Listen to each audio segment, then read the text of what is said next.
নমস্কার বন্ধুরা, পান্তাইলিস কিচেনে সবাইকে স্বাগত জানিয়ে শুরু করছি আজকের রেসিপি। আজকে তোমাদের সাথে দারুণ টেস্টি মিষ্টি দই শেয়ার করব। আজকে আমি খুব সহজ পদ্ধতিতে পারফেক্ট মিষ্টি দই বানাবো। তাহলে চলো দেখে নেওয়া যাক আজকের রেসিপি মিষ্টি দই।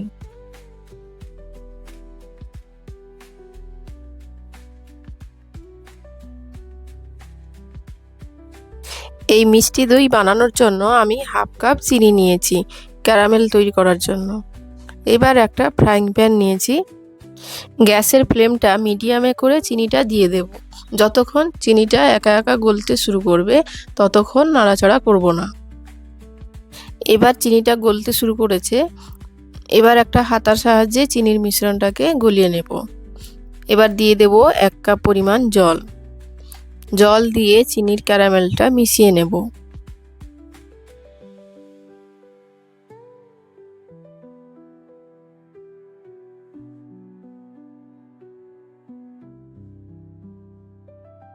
এবার দিয়ে দেব ফুটিয়ে জাল করে রাখা দুধ।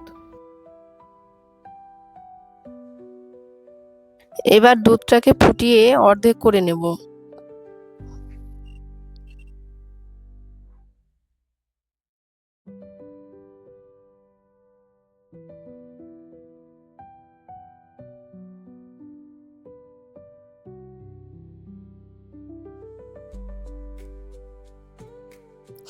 এবার একটা পাত্রে সামান্য পরিমাণ দুধ নিয়ে দিয়ে দেব একটা পাউডার দুধ। এবার এটাকে ভালো করে মিশিয়ে নেব।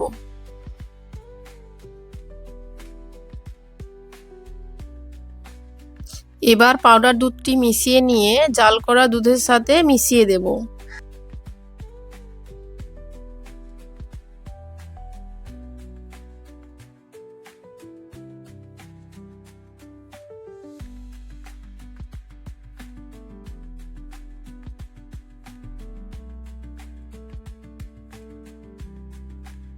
তারপর 5 মিনিট ফুটিয়ে নেব।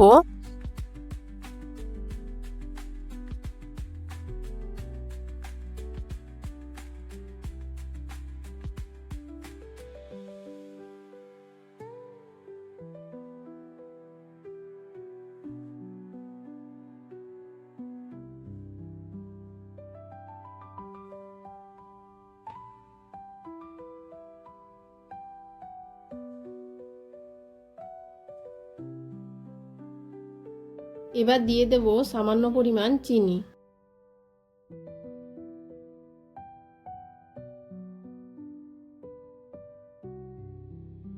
এবার 2-3টের মতো গোটা এলাচ হালকা থেতো করে দিয়ে দেব ওই দুধটির সাথে।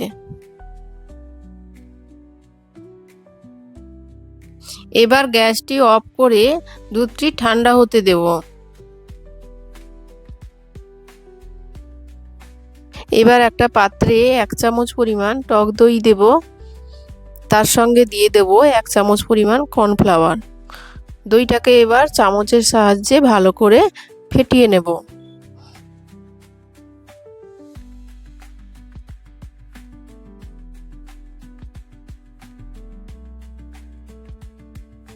এবার দইয়ের মিশ্রণটি ভালো করে ফেটানো হয়ে গেলে দিয়ে দেব ভালো করে ফুটিয়ে রাখা দুধটা।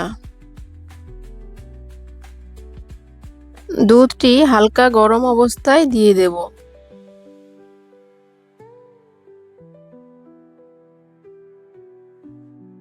দুধটি দেওয়ার পরে একটা চামচের সাহায্যে ভালো করে মাখিয়ে নিতে হবে।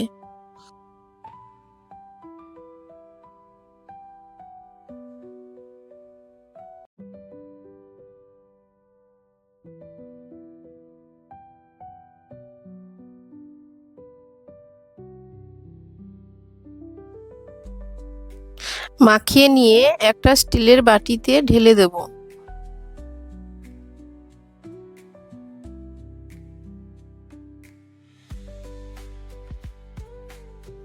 এবার একটা ফ্রাইং প্যান নেব। ফ্রাইং প্যানে পরিমাণ মতো জল দেব। জল দিয়ে একটা স্ট্যান্ড বসাবো।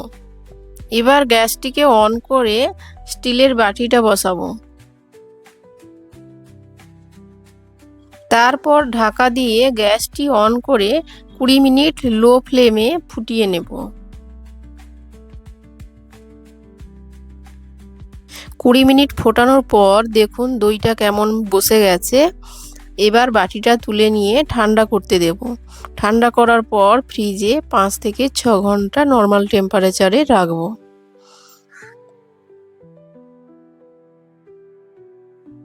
এবার দেখুন তৈরি হয়ে গেছে আমাদের পারফেক্ট মিষ্টি দই।